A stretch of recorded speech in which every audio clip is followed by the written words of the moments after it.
Welcome to the Central School of English. In this video, we will revise relative clauses in English. We will also learn when we use the relative pronouns who and whom.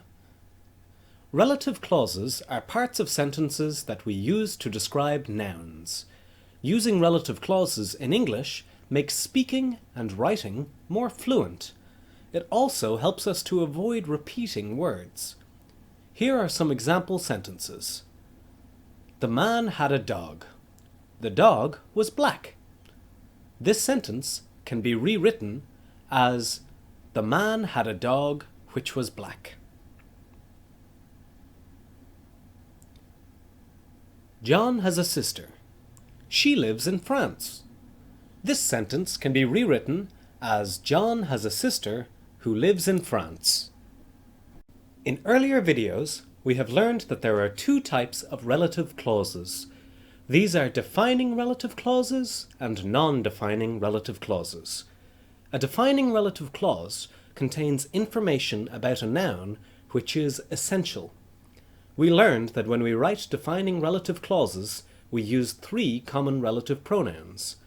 We use who to describe people, we use which to describe things and animals, and we use that to describe people, things, and animals. Non-defining relative clauses contain extra information which is not essential. When we write non-defining relative clauses, we use the relative pronoun who to speak about people, we use the relative pronoun which to speak about things and animals, and we cannot use the relative pronoun that in non-defining relative clauses. In very formal English, we can use the relative pronoun whom instead of the relative pronoun who when we are speaking about people. When we want to decide if we can use the relative pronoun whom instead of who, we must consider if we are speaking about the subject in a clause or the object in a clause. The relative pronoun who is a subject pronoun. The subject in a sentence is always doing something. The relative pronoun whom is an object pronoun. The object in a sentence is always having something done to it. For example, John emailed Anne. In this sentence, John is the subject. John does the action. He writes and sends an email. Anne is the object in the sentence. Anne does not do an action. Anne is the person who receives the action. Remember, we use the relative pronoun who as the subject of the sentence. For example, that is the man who got the job. In this sentence, the man is the noun. Who got the job is the relative clause. The man did the action. He is the subject of the sentence. Therefore, we use the relative pronoun who when we describe the subject.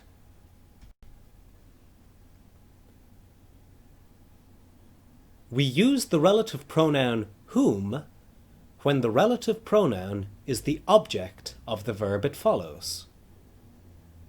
For example, this is the man whom Ben met last week. In this example, Ben is the subject of the sentence. Ben did the action, he met the man. In this sentence, we use the relative pronoun whom because the man is the object of the verb. Ben met the man last week. Here is a second example. Whom did Maria meet last night? In this sentence, Maria is the subject. Maria did the action. The person Maria met is the object of the sentence. For this reason, we can use the relative pronoun whom in this sentence. When we have a preposition at the beginning of a relative clause, we must use the relative pronoun whom. When we use the relative pronoun whom, we are using very formal English. Here are example questions where we use the word who with a preposition. Who do you work for? Who does he live with? Who are you looking for? Who is he listening to? In each of these sentences, we place the word who at the beginning of the sentence and the preposition at the end. We can rewrite these sentences with the word whom. Who do you work for becomes for whom do you work? Who does he live with becomes with whom does he live? Who are you looking for becomes for whom are you looking? And who are you listening to becomes to whom are you listening? In each of these sentences, we have placed the preposition at the beginning of the sentence and used the pronoun whom instead of who. We should remember that by using whom, our speaking has become more formal. Here are some sample sentences where we can make our speech more formal by using whom instead of who. The sentence, "That is the man who I spoke to," can be rewritten as, "That is the man to whom I spoke." The sentence, "John is the person who I live with," can be rewritten as, "John is the person with whom I live." In this video, we have revised relative clauses and relative pronouns. We have also learned that we use the relative pronoun who as the subject of a sentence. We learned that we use the relative pronoun whom when it is the object of the verb it follows.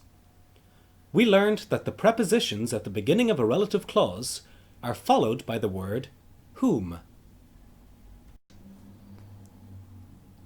This video was brought to you by the Central School of English, an English school in Dublin. For more lessons, go to centralschool.ie.